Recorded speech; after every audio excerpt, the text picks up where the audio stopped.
Hi hello welcome back to my YouTube channel. ಇವತ್ತಿನ ವಿಡಿಯೋದಲ್ಲಿ ನಾನು ಕಬಾಬ್ ಮಾಡ್ತಾ ಇದ್ದೀನಿ. ಅದಕ್ಕೆ ಏನೇನು ಬೇಕಾಗುತ್ತೆ ನೋಡೋಣ. 2 ಸ್ಪೂನ್ ಆಗೋಷ್ಟು ಅಕ್ಕಿ ಹಿಟ್ಟು, 2 ಸ್ಪೂನ್ ಆಗೋಷ್ಟು ಕಾರ್ನ್ಫ್ಲೋರು,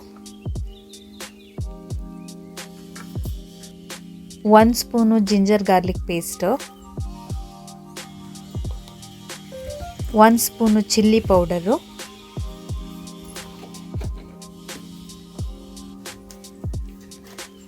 1 ಸ್ಪೂನು ಧನಿಯಾ,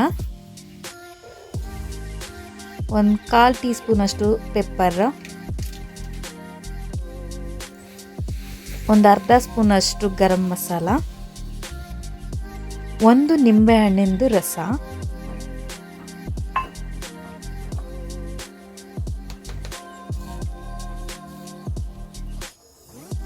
ಒಂದು 1/4 ಟೀ ಸ್ಪೂನ್ ಅಷ್ಟು ಟರ್ಮರಿಕ್ ಅರಿಶಿಣ, 1 ಮೊಟ್ಟೆ,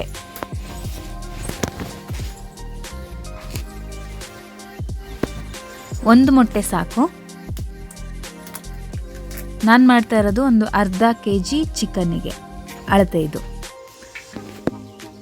ಅರ್ಧ kg ಆಗೋಷ್ಟು ಚಿಕನ್ನ ತೊಗೊಂಡಿದ್ದೀನಿ. ಅದಕ್ಕೆ ಆಗೋಷ್ಟು ಮಸಾಲೆನ ನಾನಿವಾಗ ಹೇಳ್ತಾ ಇರೋದು. ನಿಮಗೆ ಎಷ್ಟು ಜಾಸ್ತಿ ತಗೋತೀರಾ ಅಷ್ಟು ಮಸಾಲೆನ ಜಾಸ್ತಿ ಮಾಡ್ಕೊಳ್ಳಿ, ಕಮ್ಮಿ ಆದರೆ ಮಸಾಲೆನ ಕಮ್ಮಿ ಮಾಡ್ಕೊಳ್ಳಿ. ಇದಿಷ್ಟನ್ನು ಇವಾಗ ಚೆನ್ನಾಗಿ ಮಿಕ್ಸ್ ಮಾಡ್ಕೊಬೇಕು.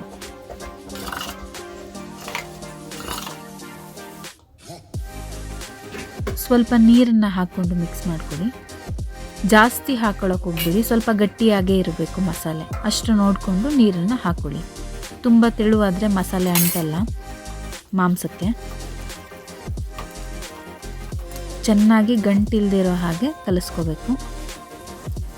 ನಾನು ಯಾವುದೇ ರೀತಿಯ ಕಲರ್ನ ಬಳಸ್ತಾ ಇಲ್ಲ.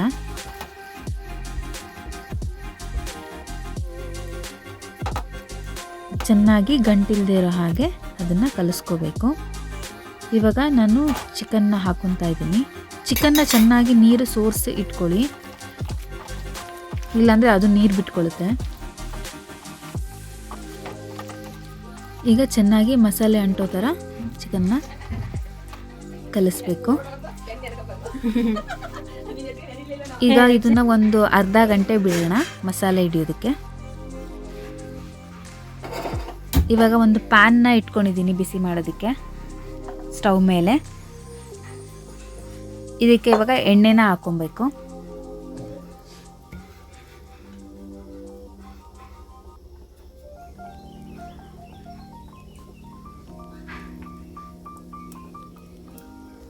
ಎಷ್ಟು ಬೇಕು ಅಂದರೆ ಕಬಾಬ್ ಪೀಸ್ ಮುಳುಗುವಷ್ಟು ಎಣ್ಣೆನ ಹಾಕೊಳ್ಳಿ.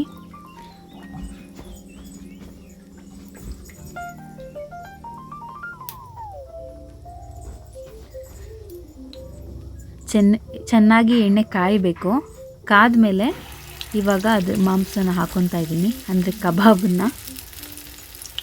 ಲೋ ಫ್ಲೇಮಲ್ಲಿ ಇಟ್ಕೊಳ್ಳಿ. ಎಣ್ಣೆ ಕಾದ್ಮೇಲೆ ಲೋ ಫ್ಲೇಮ್ಗೆ ಹಾಕ್ಬಿಡಿ.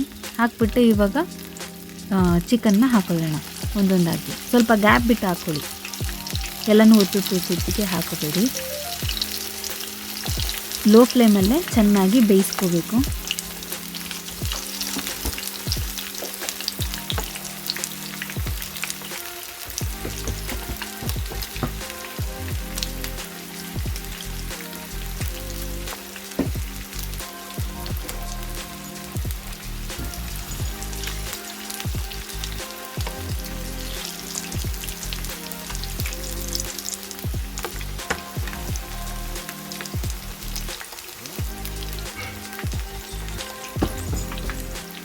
ಒಂದು 10 ನಿಮಿಷ ಬೇಯಿಸ್ಕೊಬೇಕಾಗುತ್ತೆ. ಎರಡೂ ಕಡೆ ಅಷ್ಟೇ 10 ನಿಮಿಷ ಬೇಯಿಸ್ಕೊಬೇಕಾಗುತ್ತೆ.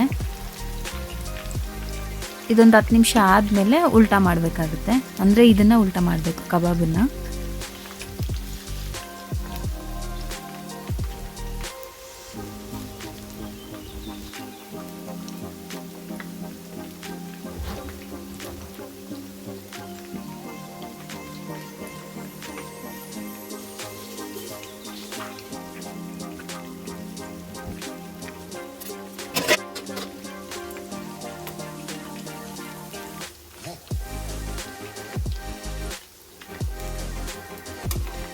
ಇವಾಗ ಉಲ್ಟಾ ಮಾಡ್ಕೊತಾ ಇದ್ದೀನಿ. ಇನ್ನೊಂದು ಸೈಡು ಬೇಯಿಸ್ಕೋಬೇಕಾಗುತ್ತೆ.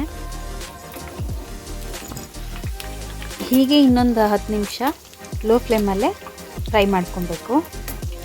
ಅದು ಚೆನ್ನಾಗಿ ಗರಿಗರಿಯಾಗಿ ಆಗಬೇಕು, ಅಲ್ಲಿವರೆಗೂ ಫ್ರೈ ಮಾಡ್ಕೊಬೇಕಾಗುತ್ತೆ. ಎರಡೂ ಸೈಡ್ ಕೂಡ 10 ನಿಮಿಷ ಲೋ ಫ್ಲೇಮಲ್ಲೇ ಬೇಯಿಸ್ಕೊಬೇಕಾಗುತ್ತೆ.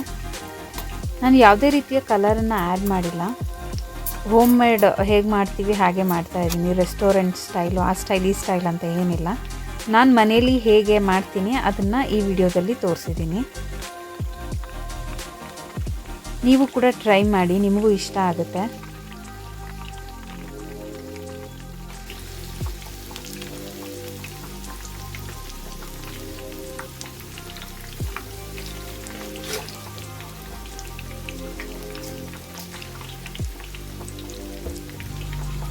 ಇಷ್ಟೇ ಆಗೋಯಿತು.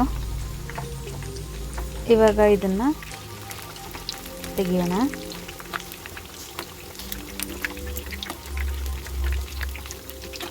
ನಾರ್ಮಲಾಗಿ ಕಬಾಬ್ ಪೌಡರಲ್ಲಿ ಮಾಡಿದಾಗ ಸ್ವಲ್ಪ ಎಣ್ಣೆ ಸಿಗುತ್ತೆ ಅಲ್ವಾ. ಸೊ ನಾವು ಈ ಥರ ಮಾಡಿಕೊಂಡಾಗ ಕಂಪೇರ್ಟ್ ಮಾಡಿದ್ರೆ ಅದಕ್ಕೆ ಇದು ಅಷ್ಟು ಎಣ್ಣೆ ಹಿಡ್ದಿರಲ್ಲ, ಸ್ವಲ್ಪ ಎಣ್ಣೆ ಕಮ್ಮಿ ಇರುತ್ತೆ, ಎಣ್ಣೆ ಜಿಡ್ಡು ಕಮ್ಮಿ ಇರುತ್ತೆ.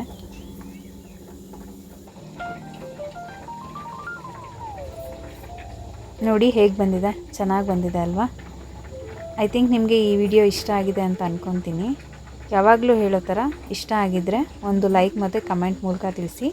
ನೀವಿನ್ನೂ ನನ್ನ ಚಾನಲ್ನ ಸಬ್ಸ್ಕ್ರೈಬ್ ಮಾಡ್ಕೊಂಡಿಲ್ಲ ಅಂತ ಹೇಳಿದ್ರೆ ದಯವಿಟ್ಟು ಬೇಗ ಹೋಗಿ ಸಬ್ಸ್ಕ್ರೈಬ್ ಮಾಡ್ಕೊಳ್ಳಿ. ಹಾಗೆ ನೋಟಿಫಿಕೇಷನ್ಗಾಗಿ ಬೆಲ್ ಐಕಾನ್ನ ಪ್ರೆಸ್ ಮಾಡಿ. Thank you.